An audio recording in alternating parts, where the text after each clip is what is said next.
Hey fellow Ristopians, welcome back to Ristopia. Hope you've all had a good holiday break and are back into the swing of things for 2023. I have featured two of these watches on a previous video. I thought I'd do another one.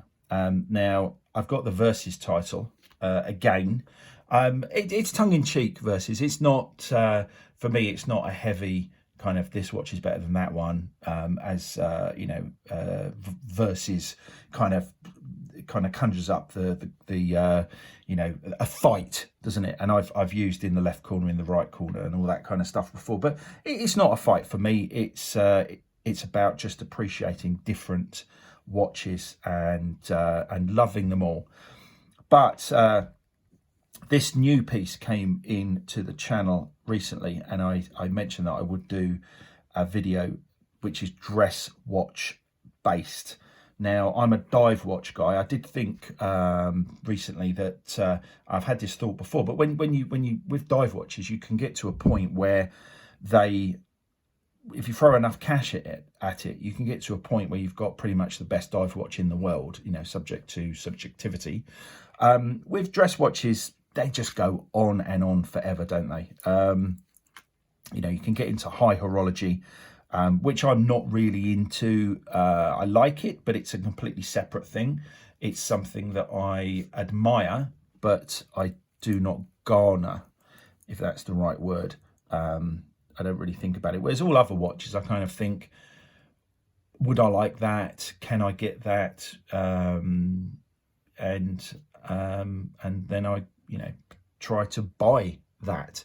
But high horology, anything above Rolex is kind of just for entertainment purposes for me. Now, so that said, I wanted a dress watch. I'll recap a little bit on a video that I did a while back. If you're new to the channel, maybe you can revisit that one, in which I compared these two. Just a brief recap. I wanted a dress watch for a wedding, and as I didn't, I kind of had dive watches. I did have a Tissot Gentleman, which has also been featured, which I love dearly. That should be here today, really, because in a way, it will beat all three of these watches as in many aspects. But we're not doing that. We're comparing these three today. So these two have been on the channel before. Wanted a dress watch. I had it down to three. Just as a brief recap, it was the Omega Aquaterra, which I felt was a bit big and chunky, even though I like big and chunky watches. There were other things design-wise I didn't like about it, so that was ruled out, and that left these two. I've got the Rolex Oyster Perpetual back into the channel for this video. The Grand Seiko on the left, which is the SBGH273, is my own. It was my choice. It was the one that I purchased to wear to the wedding. Got a bit of a discount on it, so that makes these two very similar in cost. They're about £5,000 roughly. Absolutely love it. No regrets about buying the Grand Seiko. I think overall it's a much better watch in many ways than the Rolex. But the Rolex is what it is. It's a simple three-hand, no date complication. Someone said that you can't really call any Rolex basic, but as Rolexes go, it's pretty basic. And that's its its USP, and it does it really well. So they're different beasts, but this is the point of this video, really, just to show you some differences between things that are on the face of it very, very similar. Free-handed, braceleted. Two of them got date complications, but they're very similar beasts. They're not too dissimilar in size, although the biggest difference really between the three is the size of the this Grand Seiko over here, which I'll introduce officially, the SBG R307. So what similarities do we have? So they're all actually 21mm lug width, which is my preferred size lug width. Gets a lot of, I don't like using the word hate, but it does get a lot of hate. Really unsure why, because you have 20mm, you have 22mm. Why not? Surely, therefore, 21mm is going to work better on pieces in between those two watches, those two watch sizes. I know, actually, I can answer my own question. It gets a lot of hate because it's difficult to get leather straps or straps generally to fit 21mm lug width. Although I've heard that you can squeeze a 22mm leather strap onto a 21mm lug width watch, which I think would actually probably look much better if it's not like floating around between the lugs. But that said, I don't really use leather straps, so it doesn't affect me. And even if it did, I think the problem there is that strap manufacturers just need to make 21mm straps. I don't really see the problem in that. But hey ho, who am I to say, tell them what to do with their businesses? Yeah, so they're all 21mm lug widths and they're all braceleted. So let's get down to the differences. I won't go over, I don't want to do an extremely long video. I won't go over the differences between these two, as that is in a previous video. So too much, but let's introduce the other Grand Seiko. So the differences between these two are, as you've probably noticed, hopefully you can see, they are very different sizes. So this is the one on the left. I can't keep repeating the model number. The Shibun Autumn High Beat is 40mm, although the fact that it's bezel-less, so it has a box crystal there, slightly domed. They're both slightly domed. It has a box crystal there with no bezel, and this fantastic, I think, case shape. That's what drew me to this one here, the High Beat. One of the things, I think it just looks one of the best case shapes on a Grand Seiko. The way the lugs form the sides of the case in one movement, I think is fantastic. Gives it, it looks smaller than 40mm, so it kind of wears smaller than 40mm. Probably a tiny bit too small for me. Whereas this guy on the right here, which is a standard automatic, so not a high beat, Grand Seiko do 4 different movements. If I put them kind of in order, as I would see it, you have quartz on the left, some fantastic quartz movements, probably the best quartz movements that there are. Then you have the automatic movement, the standard automatic. I'm trying to think what that beats at per second. Past, don't know. Then you have the high beat automatic here, I guess would be the kind of third in the range in a way. It's my favourite. I'm not really sold into the spring drive movement just yet. Not sure that I ever will be. So the high beat has a nice, a smoother sweep of the second hand. You can, I'm looking at them both now, you can see it, but so this is 36,000 beats. Actually, I know that because it says it on the dial there. Look, it's helping me out. I think this is 28,000 and this is 36. And then on the upper end over there, you would have the high beat, the spring drive, which is quartz regulated, with a complete glide. It's not a sweep, it's a complete glide on the second hand, and that does look lovely, but I'm not really sure that's for me. So let's hold these the way. Let's put my hands. Let's uncross my hands.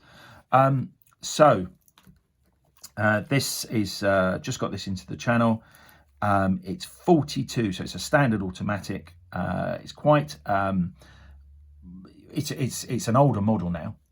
So if you can pick one up, they are decently discounted naturally, and you may be able to, force a little bit more out of your AD. Silver dial, very, very. What I love about it is 42mm. That's what I was trying to get out. It's 42mm, so it's a big. It's a nice size, chunky size watch. It's kind of Aquaterra sized. Now, I know I poo-pooed the Aquaterra for its size, but the Aquaterra is twice the cost of this. Well, it's a lot more than this. And what I do like about this is that it's kind of, I think a lot of Grand Seikos, I think a lot of Grand Seikos are kind of, they look vintage. They have this kind of, old. I know Grand Seiko won't like this, but it's my opinion that they have a kind of old man look about them. And I think this one with the sunburst, very plain sunburst silver dial, not a lot of text, so simply says automatic underneath the pinion. Has the old Grand Seiko date wheel, which date window, which, you know, a lot of watches these days are going no date, you know, as obviously in the case of the Oyster Perpetual. I like the symmetry of not having a date. Grand Seiko are, as many varieties of design that they have, they kind of stick to certain principles. Having a date window is one of them. I know they have models without a date window, but then I'm not that keen on that model. So the fact it hasn't got a date window is irrelevant. So this is it's a very standard design. So it's got the oyster, the more plainer oyster style bracelet, which I like. Whereas the newer model here on the left has more detail, a bit more finishing, a bit fancier, which I think goes really well with the design and the high Zaratsu polishing of the piece. But on the plainer piece on the right here, I think that the plainer oyster style bracelet goes perfectly with it. So I think the bracelets match the watches in their own right. I think they're both lovely pieces. I'll just give you a side shot of these two so you can see. I'm not going to weigh them. Let's get them, but you can see they are. The one on the right is significant. The standard automatic is a lot chunkier. Interestingly, I'm trying not to go. It has a much smaller, although it's a bigger watch, it has a much smaller crown. Now, all of these things are things that it's what stops us from having the perfect beat, because as much as you get one thing right, it will tend to have something else that's not quite perfect for you. As we're mentioning crowns, if we get the Rolex OP, the Rolex OP out here, I mean, that is such a tiny crown. I mean, this I mean, it's just tiny. It's tinier than both of them. You know, it's a real kind of pimple on the side of the watch, which I am not overly keen on. But, you know, as I've said, the Rolex Oyster Perpetual is a fairly basic entry-level, if you can call it that, Rolex. So, you know, that's it. It is what it is. It's there to be in the range, and then other you know, let's say the Milgauss will get a bit bigger and it'll have a bigger crown. That's what it's there for, so it's fantastic. But what we're here to talk about today is the differences. Oh, one other similarity that these all have, as well as being braceleted, the two similarities were that they're all male end links, which I much prefer. I think it looks better from a design point of view, and as I have a bigger wrist, somewhere between 7¼ and 7½ inches, then it doesn't have an effect for me. I think it looks much cleaner. It's a much better design. So as well as being 21mm lug width, they are also all male end links. But it's the size. It's the size of this one on the right that and the plain design that kind of makes it stand out from the other two. Also, I haven't mentioned the blue second hand, as the high beat on the left here has a gold second hand. The only real fancy detail on the SBG R307 is that blue second hand, which I hope you can see in this video with my it's not amazingly high resolution, but yeah, it has a very just a bit bluer than a baby blue. There's probably a name for that blue, but it's a kind of a baby blue to mid blue second hand there. There's I think that's a blue of a certain finish. I used to be into bikes, pedal bikes, and I know that there's a process that second hand has gone through to give it that particular blue, but I can't think of it right now. Maybe you can remind me in the comments down below. So yeah, apart from that, it's a very I mean, I call it I love the vintage look of it. That's what I love about it, you know. Just a silver sunburst, Nothing fancy. I think these are as basic as a Grand Seiko dial can get, really. So either just a simple sunburst, which not many of them have. I know they've just released a new model. It's 37mm though, so it's too small for me, with a baby blue sunburst dial, and I think it looks gorgeous. It's actually it's a standard automatic. It's not a high beat, but it has the more designed bracelet, but it's 37mm, so it's going to be even smaller than this one here, which would be way too small for me. But it does have a lovely baby blue dial, and I think that has a blue second hand as well. So it looks gorgeous in videos, but in the flesh it would just be too small for me. So, well, I hope you've enjoyed seeing these 3 watches. I think I've covered everything I wanted to between them, and really the point of the video was to show you these 3 pieces, and really just to highlight some differences between what on the face of it are 3 very similar watches, and no rotating bezels, you know, no power meters, no chronograph functions. You know, they're very similar, yet very, very different, especially to wear.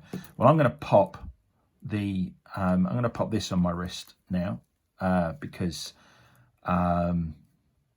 yeah, it's the newest one into the channel, so I want to get some wrist time with this this baby here. But I hope you've enjoyed the video. If you've got any questions or comments, please leave them in the down below. Please ask. It would be nice to interact a bit with people that watch videos. And but for now, one wrist, live it.